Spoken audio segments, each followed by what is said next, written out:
எங்கும் எதிலும் மதச்சாயத்தை பூசி ஒரு பிணத்தின் மீது கூட மதத்தை திணித்து சமூகத்தை பிளவுபடுத்த நினைக்கும் பிஜேபி மற்றும் ஆர்எஸ்எஸ் இயக்கங்களை சிபிஐ போன்ற அவர்கள் மத்திய அரசின் சிபிஐயே கண்டித்துள்ளது.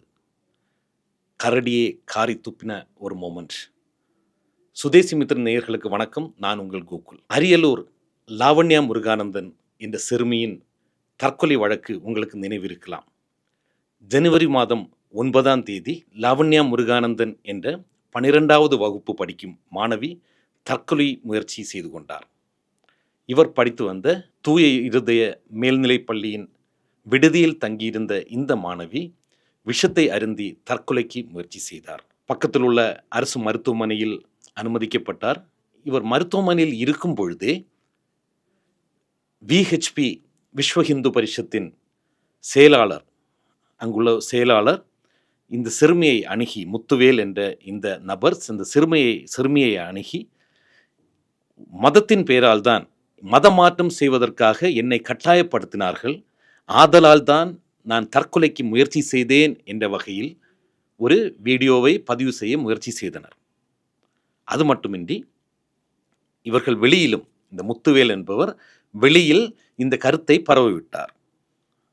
தூய இருதய மேல்நிலைப் பள்ளியின் விடுதியில் உள்ள வார்டன் சிஸ்டர் சகாயமேரி என்பவர் இந்த குழந்தையை, இந்த பள்ளி சிறுமியை மத மாற்றத்திற்கு கட்டாயப்படுத்தினார், அதனால்தான் இந்த சிறுமி தற்கொலைக்கு முயற்சி செய்தார் என்று ஒரு கருத்தை பரவிவிட்டார். துரதிருஷ்டவசமாக இந்த சிறுமி 10 நாட்கள் சிகிச்சை பலனளிக்காமல் இறந்து போய்விட்டார். இது சிபிஐ கண்டுபிடித்தது. இதே முத்துவேலின் தூண்டுதலின் பேரில் பெற்றோர்கள் அந்த பிணத்தை வாங்க மறுத்துவிட்டனர். பெரிய ஒரு கலவரம் ஏற்பட்டது.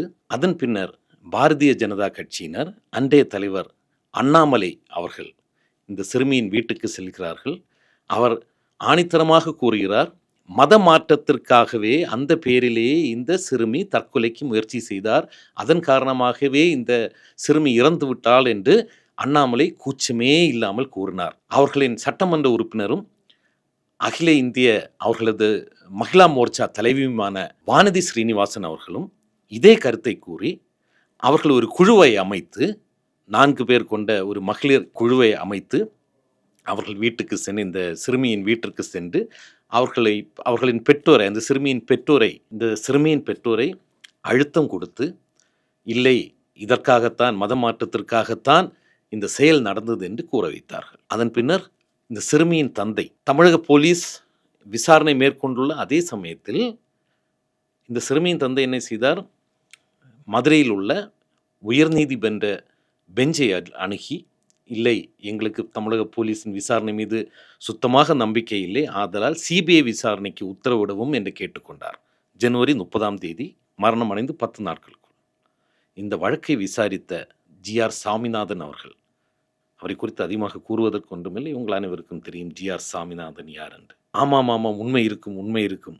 அதாவது ஏற்கனவே இவர்கள் அனைவரும் சேர்ந்து திட்டமிட்டு, அண்ணாமலை, வானதி ஸ்ரீனிவாசன், ஜிஆர் சுவாமிநாதன், இவர்கள் அனைவரும் திட்டமிட்டு தமிழக அரசுக்கும் தமிழக அரசியலுக்கும் ஒரு களங்கத்தை ஏற்படுத்த வேண்டும், தமிழக சமூகத்திற்கு ஒரு களங்கத்தை ஏற்படுத்த வேண்டும் என்ற ஒரு திட்டத்துடன் இந்த வழக்கை சிபிஐக்கு கைமாறினார்கள். தற்பொழுது சிபிஐ விசாரணை முடித்து அதன் அறிக்கையை தாக்கல் செய்திருக்கிறது. அதில் கூறியிருக்கிறது, தெளிவாக கூறியிருக்கிறது, அந்த சிறுமி தற்கொலை செய்து கொண்டதற்கும் மத மாற்றத்திற்கும் எந்த சம்பந்தமும் இல்லை.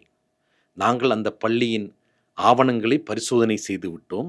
எந்த நிலையிலும் அங்கு மத மாற்றத்திற்கான எந்தவித அறிகுறியும் தென்படவில்லை என்று சிபிஐ அறிக்கை தாக்கல் செய்துள்ளது. இதிலிருந்து என்ன தெரிகிறது, பாரதிய ஜனதா கட்சி, ஆர்எஸ்எஸ், விஸ்வ ஹிந்து பரிஷத் போன்ற இயக்கங்கள் தமிழகத்தில் ஒரு வன்முறையை தூண்டிவிட வேண்டும், மதத்தின் பெயரால் சமூகத்தை பிளவுபடுத்த வேண்டும், யாரும் இங்கு நிம்மதியாக இருக்க கூடாது என்ற ஒரு எண்ணத்துடன் செயல்பட்டு வருகிறார்கள். அவர்களுக்கு ஒரே நோக்கம், மதத்தின் பெயரால் சமூகத்தை பிளவுபடுத்தினால் அவர்கள் தேர்தலில் வெற்றி பெற முடியும் என்ற ஒரு எண்ணம். மற்ற மாநிலங்களெல்லாம் எடுத்து பார்த்தால் பாஜக வெற்றி பெறும் மாநிலங்களில் இதுதான் நடக்கிறது. இந்து முஸ்லீம், இந்து கிறிஸ்டியன் என்று சமூகத்தை பிளவுபடுத்தி இவர்களுக்கு மட்டும் அதிகமான வாக்குகள் கிடைக்கும் வகையில் இவர்கள் சகுனி வேலை பார்த்து கொண்டிருக்கிறார்கள். தமிழகத்தில் இது நடக்காது. ஏனென்றால் தமிழக மக்கள் படித்தறிந்தது வேறு. கர்ம வீரர் காமராஜர் போன்ற முதலமைச்சர்களை கண்டு வளர்ந்த தமிழ்நாடு இது. சமூகத்தில் எந்தவித வேற்றுமையும் இல்லாமல் ஒற்றுமையாக வாழ வேண்டும் என்று எண்ணும் சமூகம் தமிழக சமூகம். நீங்கள் எவ்வளவுதான் முயற்சி செய்தாலும் லாவண்யா கேஸ் போன்று எவ்வளோ கேஸ் நீங்கள் எடுத்துக்கிட்டு வந்தாலும் சத்தியமாக உங்கள் எண்ணம் எதுவுமே நிறைவேறாது. வாழ்க ஜனநாயகம், வாழ்க இந்தியா, வாழ்க தமிழ்நாடு. நன்றி, வணக்கம்.